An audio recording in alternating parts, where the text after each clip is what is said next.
Gentlemen, thank you so much for joining us today.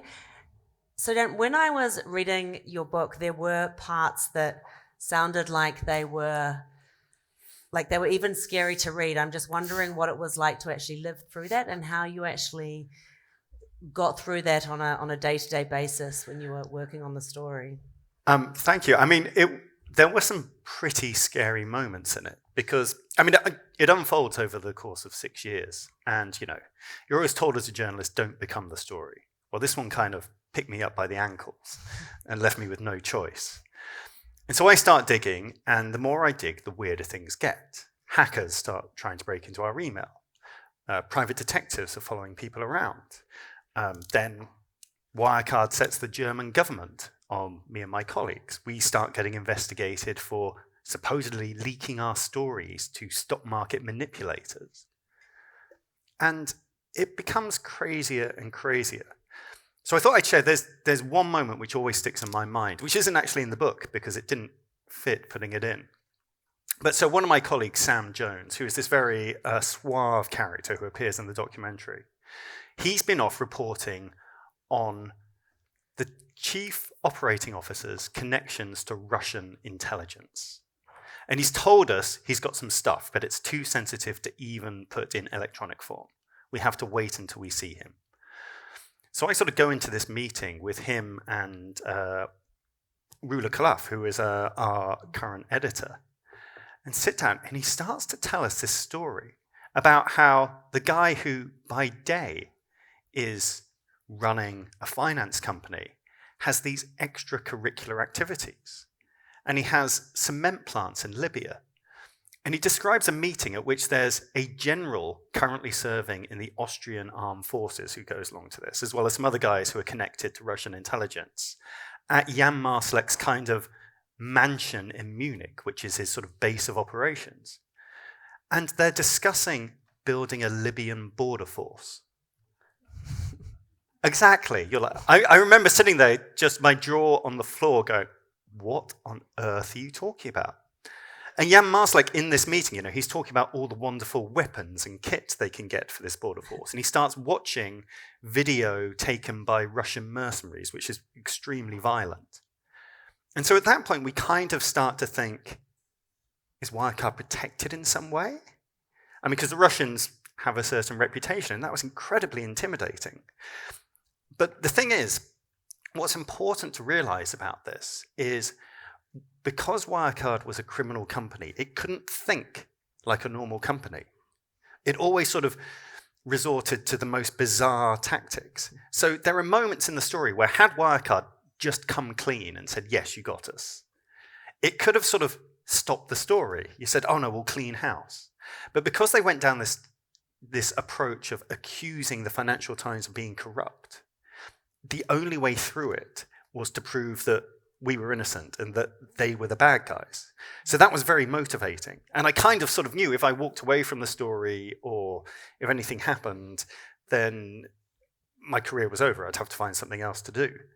So it's sort of, we knew that we had to do that. And also I had, you can't do anything difficult in life without sort of mentors and the support of a good organization.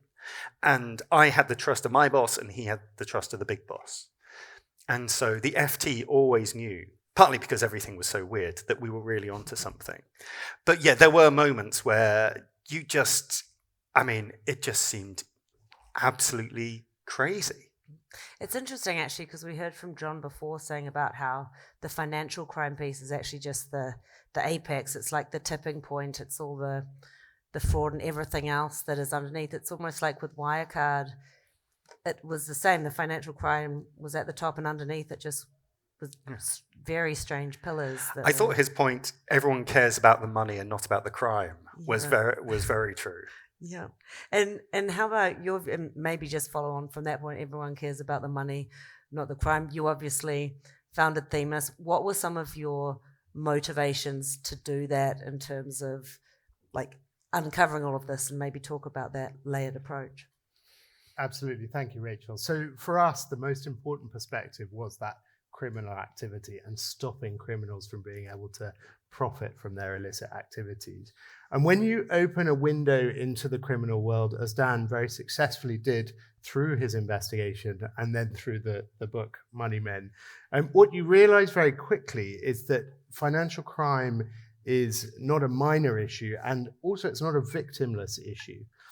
And I'd be willing to wager that everyone in this room, yourselves, have either directly through yourself or through your businesses been exposed to some form of fraud, or had families, friends, or colleagues that have had data, identities, or even money stolen in some way, shape, or another. So this is a big problem, and really one that affects us all. So if we think about the scale of the problem, within Money Men itself, Dan uncovers a fraud where payment records are being routinely doctored to disguise the true nature of the services being purchased, whether that's gambling or pornography or others. But also 1.9 billion euros were missing from Wirecard's company accounts.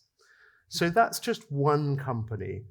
But if you then look at this on a global scale, the UNODC estimates that 2.7% of global GDP is lost every single year to money launderers or other forms of financial crime. So again, that's 2.7% of global GDP that is lining the pockets of criminals that are deliberately causing harm to you as people, to businesses, to the environment, in some cases to society and the rule of law, for the sole purpose of making their own profit. And that's a really significant issue. And in my view, it's actually one of the biggest, perhaps most hidden societal issues of our time. And that's what we really wanted to do at Themis, was build a platform that makes it so easy to detect that criminal activity. If we can all be doing due diligence every day, then it becomes really, really hard for criminals to be able to go on undetected and profiting from those illicit activities. And I guess it's, I mean, you mentioned the financial cost there, but it's like, and this is a very minute example, but like if you lose your phone, it's not just the hassle of paying for a new phone, it's everything else that goes alongside that, right? That's just the tipping point. And so how do we how do we start to detect these things earlier? And maybe we go back to the Wirecard story briefly. And what were some of the early warning indicators to you that something was misaligned? Because you published the first report back in 2015, and it was still a number of years before it all came to fruition. Yeah, I mean, it was one of those long-running ones. And so the first story, 2015, you can't use the F word in print. Fraud. And so those first series of articles, I had to sort of treat Wirecard as a puzzle. Well, hey, there's a bunch of weird things going on here. And, investigators call these red flags. I also like to call them cockroaches. I talked about this earlier. There's this great saying from a short seller, there's never just one cockroach. If you find one in the kitchen, there's going to be some more hiding somewhere. So I think there's two different ways you can think about these. There's some financial ones and there's some thematic ones. Now, financial ones, some of them are slightly arcane. One of the big tells was Wirecard had this very large receivables balance. It was booking a lot of sales, wasn't getting paid for them. But it hid this in the complexity of its financial statements. And looking back, there was one really simple thing which anybody could have spotted. Doesn't take much. Wirecard for years and years was very profitable, growing really quickly. Supposedly had huge amounts of cash on hand. And yet, every year, the amount of its debt went up. It's kind of weird, huh? What does it need all this debt for? Now, it had lots of reasons and explanations, but if you had just looked at that one thing, you might have scratched your head and thought, something's a bit off. But there were also those softer things. So like I spoke to the chief executive. He seemed like a liar to me. I've definitely met some psychopaths. I recently was lucky to interview Andy McNabb, the former SAS guy who's written lots of history books about it, who's an admitted psychopath. And him talking about that mentality, he would sort of, he would kill people and he'd forget about it, wasn't a big deal. He'd collect bags of heads, that kind of thing. So that's the sort of mentality you're dealing with. And in the corporate world, you also find psychopaths there who are very happy to lie, but at the same time, they lie in predictable ways. Because people prefer not to lie directly if they can. They lie indirectly. So they point to all the people around them. Surely these guys wouldn't be involved if it was a fraud. But the other really simple thing to think about as you're looking at businesses and looking for fraud, does the business make sense? How are these guys making so much more money and doing it so much better than everyone else? Because if you picked up Wirecard's annual report, and this was one of the first things that I did with them, it's one of the first things I do with any company, start reading the annual report, and it was really, really hard to work out how Wirecard made its money, what it did. And it turns out there was an explanation for this, which was Wirecard's business had started off in the money laundering, used to launder huge amounts of money for online gambling. Eventually that went away, which left a problem. So they switched to accounting fraud to make up the difference, and the fraud got bigger and bigger and bigger, as these things do. But that kind of became an excuse. They don't talk about their business because they operate in grey areas. So let's not push them too hard on that. It seems to be very profitable. It's crazy as well that this is a publicly listed company. I mean, I'm not giving any excuse to FTX, but that was private. It was harder to get any more information. Like it's mind-blowing that a public company could. I think that helps, though. That's what you see in these big, complex accounting frauds, like Wirecard, like FTX, like Enron, is once you reach a certain size and scale, everyone looks at it and goes, nah, it couldn't possibly have got to this point if it was a fraud, right? And it's this sort of social proof. Everyone looks around the table, the bankers, the regulators, the lawyers, all big brand names, and they all assume that someone somewhere must have checked. And what you always find out at the end is actually nobody checked, because usually it's an enormous waste of time, but that's how these guys get away with it. Well, that's actually a great point, right? There were so many stakeholders that did let it go unchecked. So you had the auditors, you had the regulators, you had the politicians. From your perspective, Dickon, like what could all those stakeholders have been doing to ensure that it was caught earlier? Well, the short answer is an awful lot.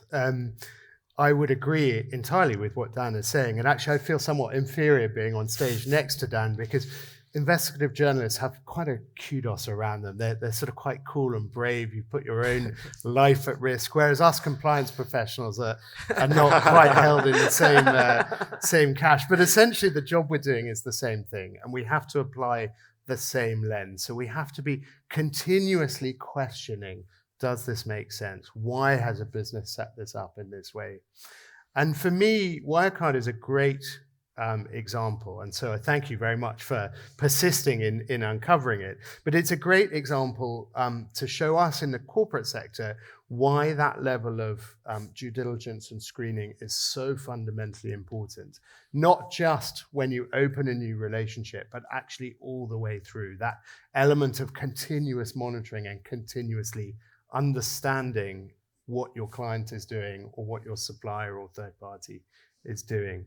And I think in this case, there were, frankly, some things that could have been uncovered. They were uncovered by Dan, but they could have been uncovered by the corporate sector had they used the right tools and had they followed the right due diligence processes. I think with Wirecard, we saw the darling of the German stock exchange. It was the young fintech business that Germany was so proud of, and everyone was fetting record profits, overtaking Deutsche Bank at certain stages, I think. So I think people perhaps were blinded by that. But actually, if you looked under the covers, as Dan did, you saw some fairly sort of unscrupulous practices that would have immediately set some alarm bells going if they were my clients. So we talk about sort of allegations of suspicious transactions with questionable companies or dodgy individuals operating with higher risk sectors, routed through bogus companies, often in out-of-the-way places that made no sense with bogus directors. And actually, there's a really good example, Dan, that you talk about in the book, which is that thousands and thousands of these payments were being routed through a small, depressed mining town in the north of England called Consett. And it's a place where, frankly, nobody goes unless they're born there. And unemployment is very high. Industry is dead there. There are no jobs and not many prospects there. But what we saw through this, or what Dan uncovered, was that thousands of payments were being routed through companies, often at the same address in a residential area in this northern town in England. And you had bored, unemployed housewives who suddenly had thousands of directorships in the British Virgin Islands.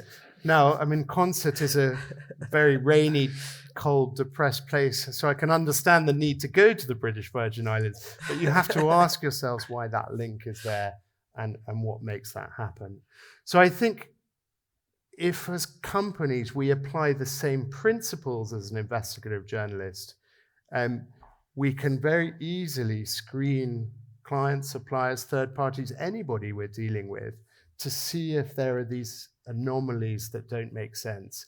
And I think in this case there were lots. And actually there's examples where, you know, even the sort of adverse media was there beforehand. And here we actually see you know, one of the gentlemen who was operating those front companies in Consett.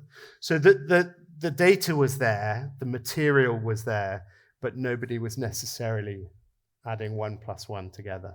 Yeah, there was that great piece in the movie where they go to one of the houses where the registered address, and they say, "Have you heard of Wirecard?" And the guy says, "No, I haven't." And he's like, "Oh, hang on a moment." And he comes out with that pile of letters and he goes, "I'm a director there." It's just brilliant. So we have less than 10 minutes left. I do have a number more questions, but I would like to open up for the audience if there are any questions as well. Yes, if we could get a microphone, or maybe just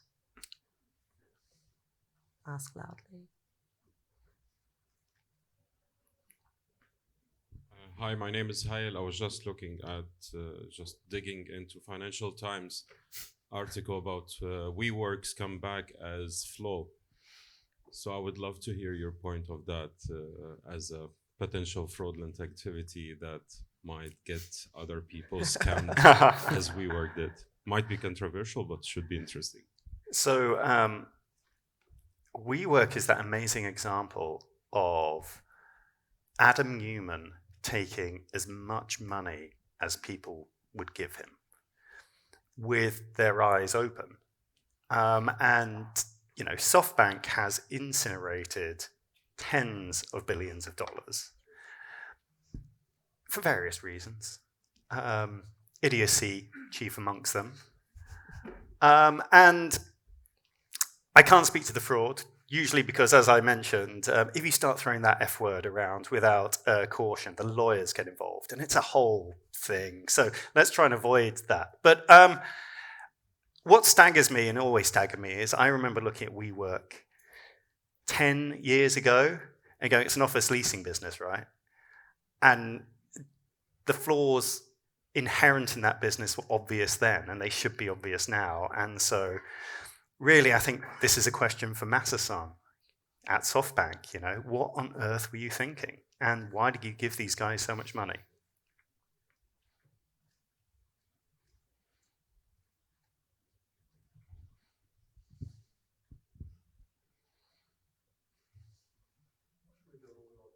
Auditing firms. I think they are complicit to many of these companies. I mean, I've been an investigator for 20 years. So in many instances, we have seen that auditing firms, they do not do what they're expected to do. So what's your take on that? I mean, in some respects, it's very simple. Incompetence. I think Ernst & Young audited Wirecard for a decade. So you have cognitive biases develop. You sort of made all the big decisions. You've been persuaded. And so when you start the next year, you're not revisiting your past assumptions. And to revisit it, to ask yourself, hang on a second, are these guys lying to me, brings into question all your previous work. So you're kind of sunk. And the auditors never catch these things. They claim that, they're supposed to take management at their word. Their job isn't to, go, are these guys lying to me?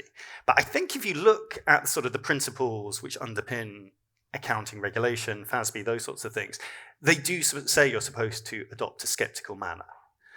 And there's this amazing moment in 2016. So the entire thing hinges on where is Wirecard's money? This 1.9 billion which disappears. They come up with this convoluted thing which says, it's not in our bank accounts, it's in some trustee bank accounts. They look after it. Details don't really matter for our purposes. What happens in 2016 is Wirecard tells them, hey, EY, go talk to this guy over here. He's the trustee who's looking after the money. EY get in touch and he says, you what? I have no idea what you're talking about. And EY go back to Wirecard. And then they say, go back to talk to him. And he's like, oh, no, sorry, my mistake. Yes, no, I'm looking after all of Wirecard's money. How did I forget? And that right there was the moment that the whole thing could have just stopped. EY could have gone, something's funny going on here. And they basically broke rule 1 of being an auditor, which is check the cash balances. They didn't go to the banks. They went to this guy. And I tend towards the incompetence theory of humanity, that it was simply idiocy. But I do realize that explanation is unsatisfying, and there are ongoing criminal proceedings in Germany, although not much has happened in that respect with the auditors yet. Can I just add to that point, though? Because I also think there's a very simple trick here, which is often when people are looking at due diligence, they look just at the target themselves, just at the company themselves. So in this case, Wirecard. If you actually expand that risk map and you look at all of their associated counterparties and connections, you look at who you're working with, their suppliers, their third parties as well. At that point, you can also say, does this all make sense? And in the Wirecard case, there, again, were lots of payment companies that were located in sort of far off parts of Asia, in, again, cities you wouldn't expect their sort of head offices to be. And often I think they were sort of fairly ramshackle buildings in back streets of a backwater. So sometimes by looking at the target company or individual alone, actually it's quite easy to miss that there are other red flags there. But if you expand that and you look at all of their associated counterparties and connections, you can spot those hidden patterns very, very quickly, and it makes your investigation much easier. And that's one way that we can really leverage technology for good and try and make those connections. Yes. We have time for one more question. I saw this lady first. So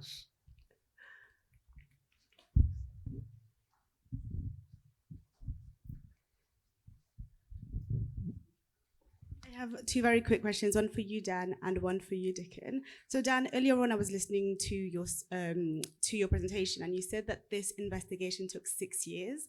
So I just wondered, within that time frame, was there ever a time when you questioned your work, or was there ever a time when you kind of just wanted to give up and stop right in your tracks, especially with some of the difficulties that you were facing with being investigated yourself? And then Dickon, you touched on the fact that people wanted Wirecard to be the sort of darling of German fintech.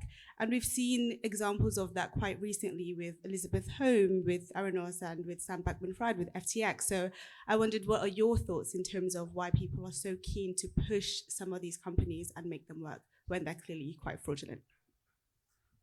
Cool. Well, on me, there was a moment in the middle there, the sort of the third act, where I basically do give up. Like, my career was not going very well at that point. And I felt I had sort of thrown everything I could against the wall and nothing had stuck. You know, people just didn't seem to care. And I was supposed to be doing in another job entirely at that point. The Wirecard share price tripled, I think, in 2017. And so I was like, well, there are other easier stories out there. But it always had this sense of unfinished business about it. Like, the bastards are getting away with it. And I knew that I was going to start on the FT investigations team, and Wirecard was the first name on the list. And I hadn't even started that job yet when the miraculous, amazing, wonderful thing happened where the whistleblower in Singapore gets in touch. Or actually, I mean, I don't have time to go to now, but his mum gets in touch. That's a whole other thing, which is brilliant. And in some respects, I mean, quite, you know, the fourth and fifth acts, quite a lot happened. But the rest, as they say, is history. So thank you. So a hard question. So why do people not ask the right questions, I guess? Look, in my career, I've advised many, many banks across different countries. And I think in this room, there's a lot of people who work in this field. So it's your job to ask questions, which is great. And the fact that you're here listening to this story means you have a certain interest in uncovering criminal activity. But there are many people that will put profit over that level of questioning. So sometimes it is easier not to ask the questions because there might be a sort of multi-million-dollar fee being associated with that client. And actually being able to say no to a client can be very, very difficult.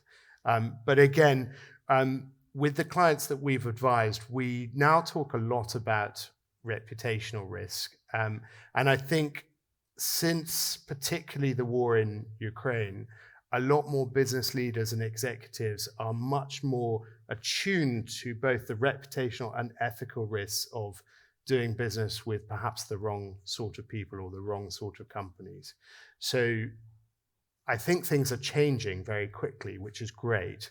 And we want to see more and more of that momentum. We want to see more and more businesses with the confidence to say, no, I'm not going to do business with this company, or actually I'm going to challenge them as to why these red flags are here and what they mean.